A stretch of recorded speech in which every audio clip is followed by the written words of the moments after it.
Hello, friends, and welcome back to another episode of the Be a Better You podcast. I am your host, Allison K. Dagny.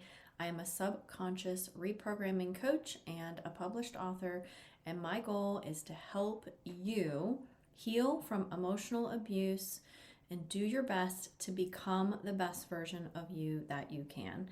And that's what I'm trying to do on each and every one of these episodes. So I first want to give a shout out to Nikki. And Nikki is somebody who I'm connected with on Instagram who posted something the other day that sparked the topic of this podcast episode today. And the post said something to the effect of, no one tells you how hard it is to rewire your brain after trauma, abuse, etc., etc. And my immediate reaction was, it's really not as hard as you think. But I can see why, and I understand why people might say this and, follow along with this kind of thought pattern, because most people don't have the tools. And I have that tool, and that's what I'm trying to share with you guys on this podcast episode. So thank you to Nikki for posting that. She found it from somewhere else and then put it on her story, and I saw it and I was like, oh my gosh, I've got to address this. So thank you so much for that. There is a misconception that I want to address, that rewiring the brain is difficult. Now, your brain is neuroplastic. This is a fact. This is a scientific fact. And what that means is that your brain has the capability to change at any age as long as there's new learning happening. You can research this, you can read books about it, you can find information online about it. It used to be that people thought that the brain couldn't change after a certain age, that it was fixed. But new research has shown that that's just not true, that there are even so many different types of ways that scientists and doctors are helping people change their brains. I was just watching a documentary the other day, and I wish I could remember the name of it, but there were people who were either paraplegic or quadriplegic, and they were using the power of the brain to help these people change their brains and heal in a lot of different ways, improve their lives using virtual reality. They were using virtual reality to help these people. So they were doing video games, and they were doing visualization exercises with them at the beach, seeing their legs and watching the water come onto their legs. And it was really amazing to watch this happen. And so it just really shows you the power of the brain and how your brain is actually capable of changing with the proper amount of practice, visualization exercises, and dedication to yourself. So when I hear things like, oh, nobody tells you how hard it is, I just feel like that is keeping people stuck, right? Because if you believe that it's too hard or that healing takes forever, right, this is going to shape your reality. We all know that what you think about consistently and on repeat is what is going to shape your reality. It's going to be how you perceive the world to be. If you have a bleak outlook of what the world is around you versus seeing the beauty or seeing the positivity or the abundance, it's going to change how you operate, right? And so that's going to make a massive difference in your healing. So if you're believing that rewiring your brain is so difficult or it's so hard, then of course it's going to, one, take you longer, two, it's going to feel really scary, it's going to feel impossible. And likely, if you have these kinds of thoughts in your mind, like there's nothing wrong with you, and that's normal, because if you just don't know any better, then that's very, very rational to think that. However, I'm here to challenge this, and I'm here to help you see it in a different light.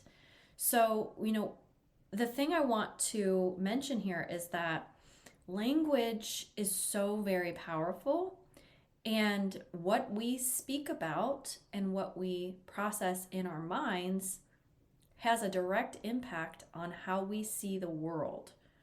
So it's not it's kind of like a cycle, right? So what we see in the world shapes our belief systems, right? From the time we're born all the way up till about 8 years old. What we are experiencing, what we're seeing, what we're being taught, what we're being told is shaping our little minds. But then it also has the same effect, right, in like a loop. Whereas what we believe, right, based on what we've seen, is now shaping the reality that we see. Okay? So it's this circle, this loop that continues over and over. What we believe is based on what we've seen, but what we see is based on what we believe. Okay?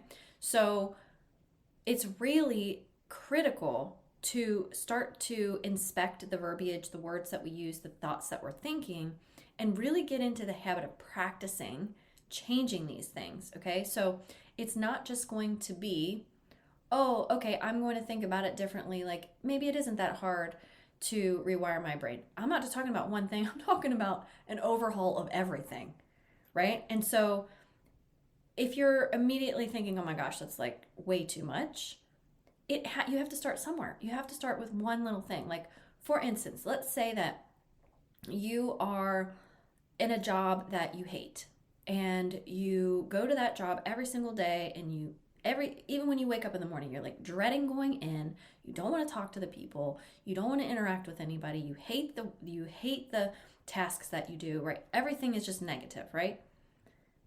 If you could then just, and let's say you have other issues going on in your life as well, right? But let's just focus on that one thing. Let's just focus on that job. How can we shift that? Where can I find the positives? Where can I find the abundance? Where can I find the gratitude, right? And just focus on that, right? That's it. You don't have to solve the world problems. You don't have to, fix your relationship issues and all the other issues that you've got going on in your life, right? Let's just focus on one thing at a time. I think a lot of times people try to change so much by changing everything at once, and that's just not realistic, and it's too difficult. It's like you've got 15 balls to juggle in the air. You're going to drop some, right? So, but what if we only have 2 balls to juggle in the air? It's going to be a lot easier. And then 3, right? Or 3. You could juggle 3 maybe. But let's just talk about focusing and honing in on one thing, right? If we're going to rewire our brains, we can't be doing 15 things at one time. As much as, society says, oh, we should be able to multitask, and oh, you should be able to handle all these stressors. It's just not realistic. It's really not. So what about if we start to just shift one thing, right? Instead of that job that you hate, when you wake up in the morning, immediately going to, I hate this. I don't even want to go to work, right? Where's an area that you can shift out of that? Because what I said before, what you're thinking about becomes your reality. If you're expecting to go into that job and it's going to be a horrible day, chances are it's going to be a horrible day, right? But what if you could start making shifts? What if you could start looking at some things differently? What if you could think about, yeah, I'm going to be working and making money today. Oh, yeah, I'm going to interact with some people I've never met before. Maybe I'm going to learn something new. Maybe I will have a positive encounter with somebody today.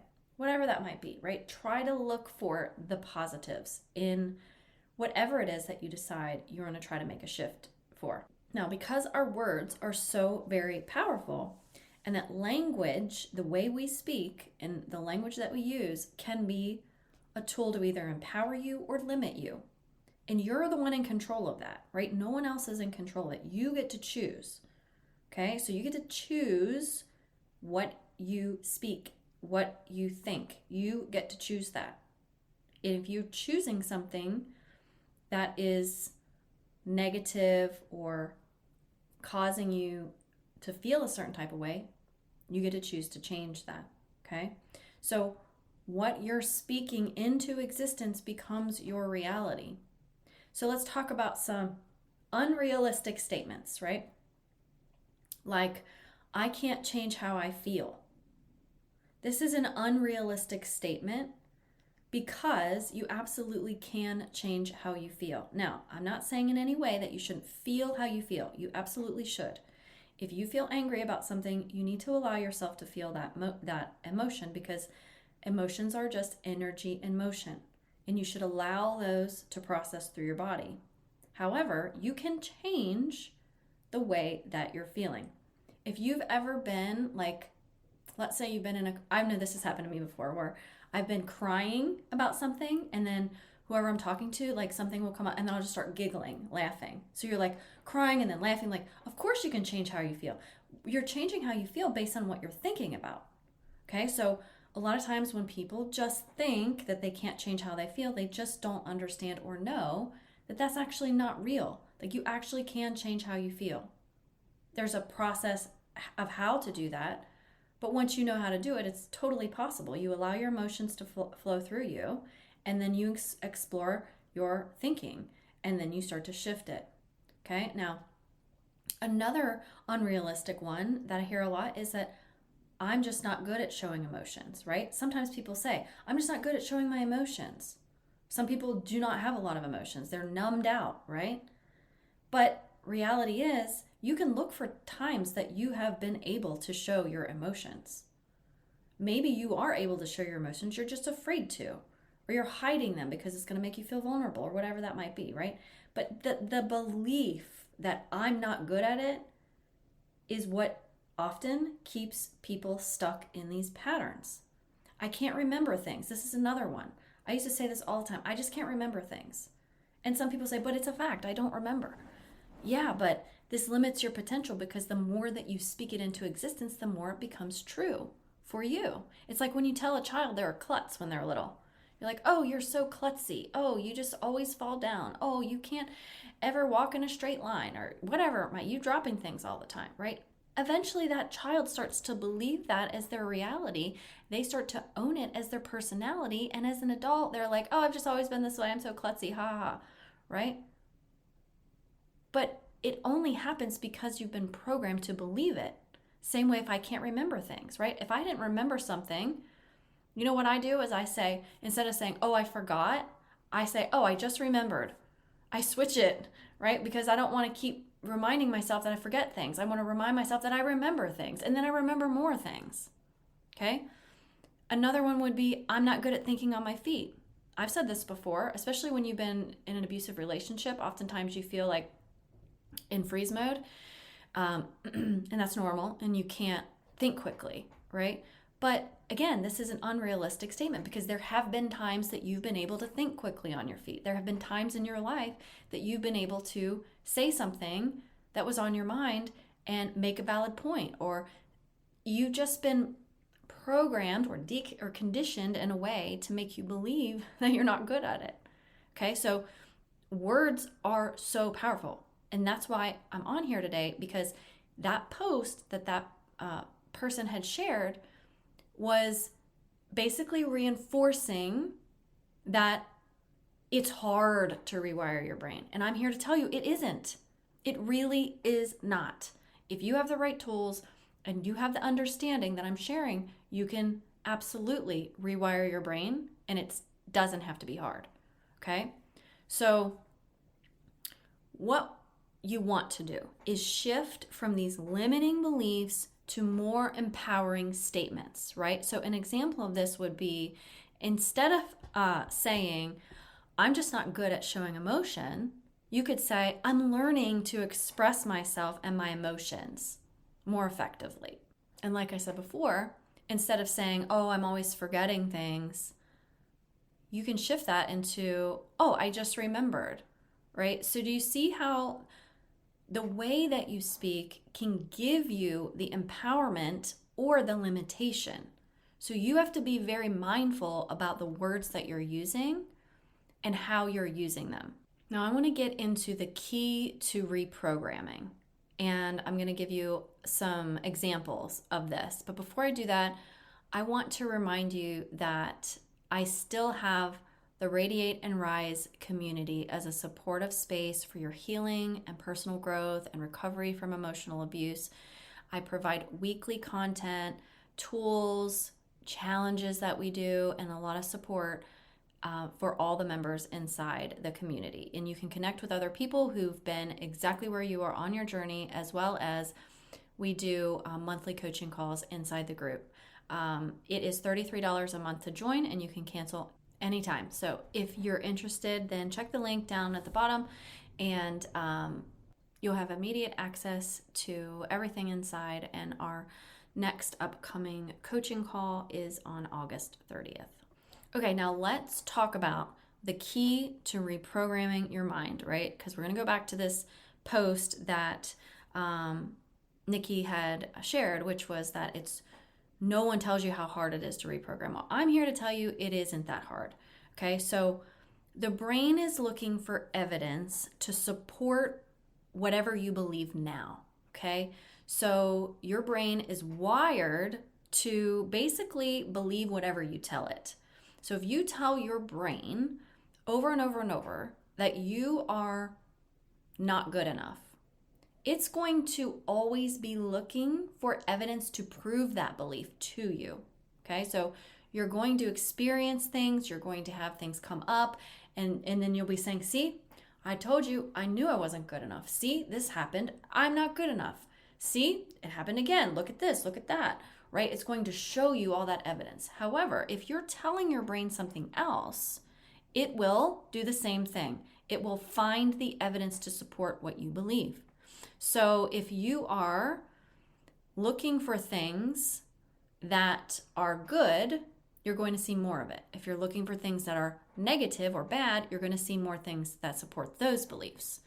So I'd really encourage you to actively look for evidence that contradicts your personal limiting beliefs. Okay, so I want to share an example of you about the 4-minute mile. There was a man named Roger Bannister, and Roger Bannister was the first person to break the 4-minute mile. Before he had done this, no one thought it was possible. Nobody. I mean, everybody believed it was impossible to break the 4-minute mile because no one had done it. But once Roger Bannister did it, then other people started doing it. This just proves to you that limiting beliefs are self-imposed, right? Oh, I can't break the 4-minute mile because it's never been done before. And then when someone does it, everybody's like, oh, wait a second. Well, he did it, so maybe I can do it. And they did. And a lot of people have since broken that 4-minute mile.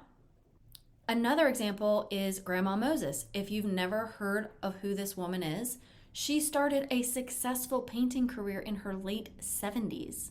Like, she was almost 80 years old, right? So if she believed it's too late, I can't do it because I'm too old, I won't be successful because nobody's going to want to buy something from an 80-year-old woman, right? If she believed that, she would have never had the successful painting career that she has. And it's proof that it's never too late to start something new, right? So all of the things that I'm sharing here with you are to help you see that whatever it is that you perceive and believe is going to become your reality. So if you're buying into posts that you see online, like no one tells you how hard it's going to heal, well, what do you think is going to happen if you believe that? You're going to think it's going to be really hard. It's going to be impossible. It's going to take forever, right? And that's just not true. If you believe that, I need you to challenge this thought. I really do. I spent 4.5 years with my therapist, and I believed this too, okay? Then when I figured out, oh, wait a second, there's a really quick and easy way, a rapid way, I can shift this so that I can rewire the neural pathways in my brain so I can stop getting triggered, stop getting upset, stop ruminating, stop having all of these emotional outbursts because of what's happening outside of me, because of my ex, because of all these other things, because of my trauma, right? Once I figured that out, within a few months, I was getting relief. And then I was like, okay, wait a second. There's something to this. There's something massively, massively important here that I have to share. And that's why I became a coach, to train other people how to use their own minds and their own brain so that they can pull themselves out of the darkness, get out of the swamp, and start living the life that they deserve, okay? So here's something I'd love for you to do. Try to look at times in your life when you overcame something difficult, or you learned a new skill, or you thought it was going to take you a really long time to learn how to do XYZ, but it really didn't. Maybe you picked it up pretty quickly. Maybe a lot of other people thought, oh, this is so hard and it's going to take a really long time. And for you, it was pretty easy. You were like, well, I didn't seem to have that problem, right? You're looking for personal evidence of how maybe it's just as possible. It won't take you a really long time. It won't be that hard for you. Even though there's noise and there's a lot of chatter about healing takes forever, healing's going to be difficult, it's going to be so hard to rewire your brain. I'm here to tell you, it is not true. It is not true, okay? I wish I could scream this, and I don't want to bust your eardrums out because you probably have AirPods in right now, but I just can't emphasize enough that you can change your brain very quickly with practice, with repetition, with the right tools. Now, I want to talk quickly about the notion of being realistic, okay? I'm not saying that you shouldn't be realistic, right? About your capabilities, about what you are good at or what you have skills in that sort of thing, right? And that's important to know. But most people are actually unrealistic and calling it realistic, like saying, I can't do something. I can't change how I feel, right? That's unrealistic. Or that I'm not good at X, Y, or Z, or that I can't do this or that, right? A lot of these things are very unrealistic. And the reason why is because they're just self-imposed limits. They are ways that we keep ourselves from being able to achieve what we want or feel how we want to feel. Now, I'm not suggesting that you gaslight yourself into believing that you can do something that you've never been able to do or that you've never been good at, right? What you're doing is looking for the gaps, okay? So instead of focusing on all the things that you cannot do, focus on the things that you can do, okay? So-and-so did it. I did this once when I was younger. I've never done it, but it doesn't mean I can't do it now. There are things I've never done, but that I learned how to do, right? These are examples of how you can start to make these shifts and kind of fill in the gap. Because a lot of times what people do is they say it's not realistic as sort of a cover for them to be able to do what they truly want to do. And this can be a form of protection, okay? This can be somewhat like a trauma adaptation, like, I can't do that. You have to know if this is actually within your limits or if it's something that you're doing just to limit yourself because of fear or some other reason. Okay, so let me give you an example of what I mean. Let's say that you have been abused for a really long time, and so one of your go-to responses is defensiveness. Meaning, anytime somebody criticizes you, anytime somebody does something that sends off alarms to your nervous system, you get defensive. And whatever that looks like, however you decide that you defend yourself, whether it's you're starting an argument or you're trying to come up with excuses for your behavior or why you did something or whatever, right? The reality is you have created a tool to help you feel safe, okay? So if you believe, I cannot bring down my defenses, I cannot not be defensive, I have to be defensive, I have to defend myself, right? If that is what you believe and that is your reality and that's how you perceive it to be, is that realistic or is that just protection? Because if you've always been defensive, ever since you can recall, since you were a little kid, right? Because you were, abused by your parents and you're constantly on the defense, right? So no matter what relationship you're in, no matter what job you're in, you're always feeling like you have to defend yourself. So your reality is that I have to defend myself.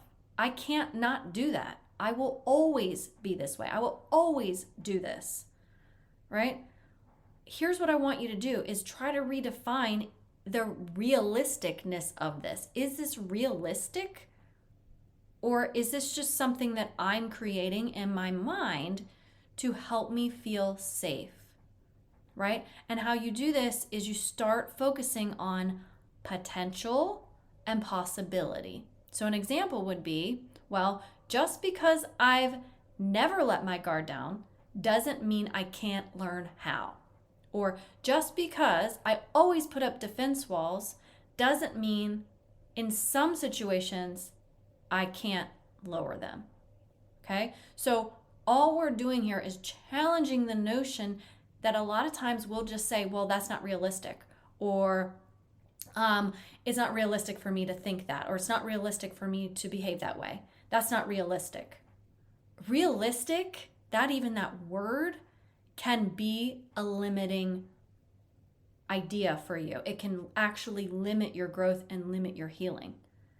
So when people say they're just being realistic, they often mean that they're focusing on their limitations rather than their potential. And this kind of mindset can be really, really restrictive, because what happens is it equates realism with playing it safe or avoiding failure, right? Again, because you're trying to protect yourself. But here's the truth. What most people label as realistic is really just a fear-based narrative that just keeps them stuck. So, for example, saying like, I can't change how I feel, or I'm just not good at showing emotions, might seem like acknowledging a hard truth, but in reality, it can be an excuse to avoid growth or discomfort. Because true realism isn't about lowering your expectations, it's about being open to the possibility that maybe you are capable, or that maybe you can do more than you think. It's about acknowledging and challenging yourself while also recognizing that you have the potential to overcome some of these things. So when you shift from this limiting realistic, I'm just being realistic mindset to one that actually sees possibilities, you open the door to personal growth, to change, and to a more fulfilled life. So remember, just because something feels difficult doesn't mean it's impossible, like the 4-minute mile, right? And realism itself should be about understanding that if you put in the effort and you have the right mindset, you actually can do more than you ever thought, right? So we have to be careful not to get pulled into these negative quotes that we see, or podcasts that we listen to, or videos, or even books sometimes that are trying to drive home just how hard it is to heal, or how hard it is to rewire your brain, right? Like, realistically, you could say, oh, it is hard because look at how many people struggle. Look at how many people it's taking them forever, right? But think about that 4-minute mile. What about somebody like me who's been able to make it happen within a few months? What about my clients? What about the hundreds and hundreds of others of people who use rapid reprogramming that are able to make it happen quickly, right? You don't have to subscribe to these ideas that it's so hard and it's going to take forever. Okay, and that's why I'm here to debunk that, because I don't want you falling into that trap. Okay, I also want to remind you that I still have open my 20-minute chats for you to connect with me for whatever reason that you want. These are not sales calls. They're just an opportunity to talk about anything that's on your mind, whether it's related to your healing journey, or if you just kind of want to get to know me, or you want to vent, or you have something that you can't talk to anyone else about, you just need somebody to listen. You can do that there. So I'd encourage you to take advantage of these. And we just typically on these calls, we just chat about whatever's on your mind. And then if I can support you, I certainly will. If I can point you in a certain direction, I will do that. Or if I just listen, and just, I'm a really good listener. So I do this because it helps me understand the people in my audience better, helps me create more content. It helps me get more information out there to other people who might be struggling. It gives me ideas for podcasts, all different kinds of stuff. So yes, I do get a benefit from this, but so do you. So, and it's totally free. So if you're interested in doing that, you can always schedule anytime from the link in the show notes below. Okay, so back to what we were talking about earlier.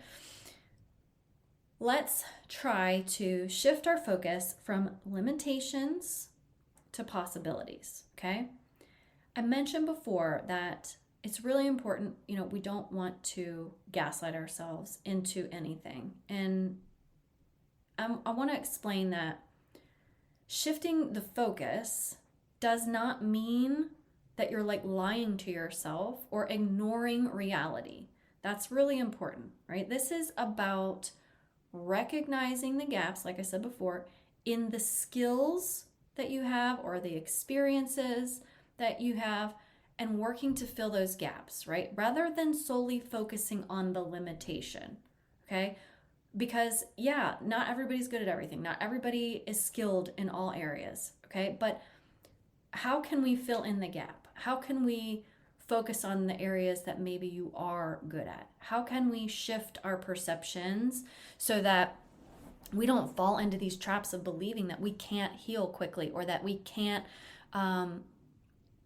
do things simply or easily, right? Like, it's not going to be the same for everyone. I understand that, but it's going to be a lot more difficult if you believe it's going to be difficult, right? If you believe it's going to be really, really hard, then chances are it's going to be really hard.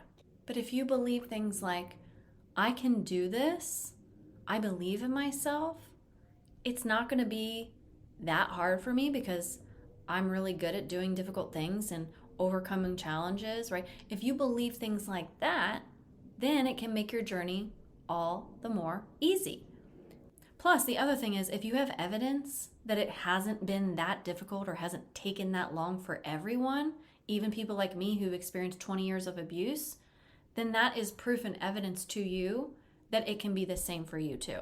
Now, as I said before, right, there's this myth that rewiring your brain is inherently difficult. And I'm going to explain to you why it doesn't have to be. Because if I gave you a board and some screws and a screwdriver and told you that all you have to do is take this screwdriver and screw these into the board, right? Well, if you've ever done this or tried to do it, you know it's very, very, very hard. But what if I gave you an electric or battery operated drill and said, now I'll screw them in? Is it really that hard at that point? No, because you have a different tool. You're not manually taking a screwdriver trying to drive screws into a solid board. You have the power of a power drill, right? And that is going to make it so much easier for you. And this is the way that rapid reprogramming works, because it is a tool that helps you rewire your brain quicker. And the reason why it does is because it uses the power of your subconscious mind and the language of the subconscious mind, which both together with practice and consistency helps you change your brain using that neuroplasticity that I talked about earlier.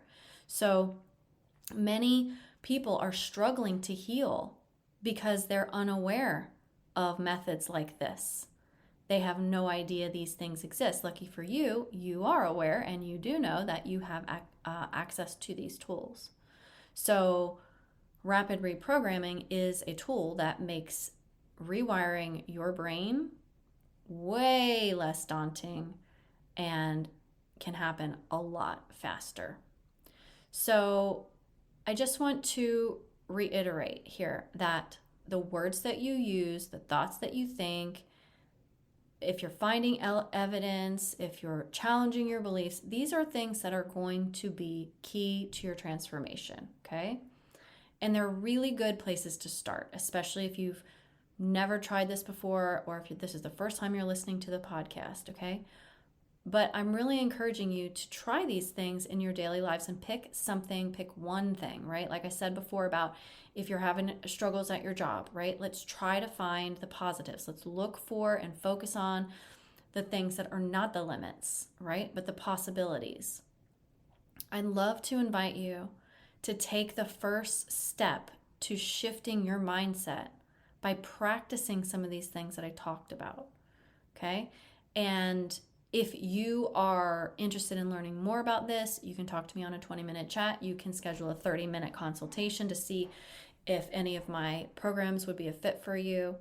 But ultimately, it's in your hands. You get to choose the thoughts you think. You get to choose the choices you make. You get to choose what to believe, what to throw in the trash, what you want to keep, and what you don't.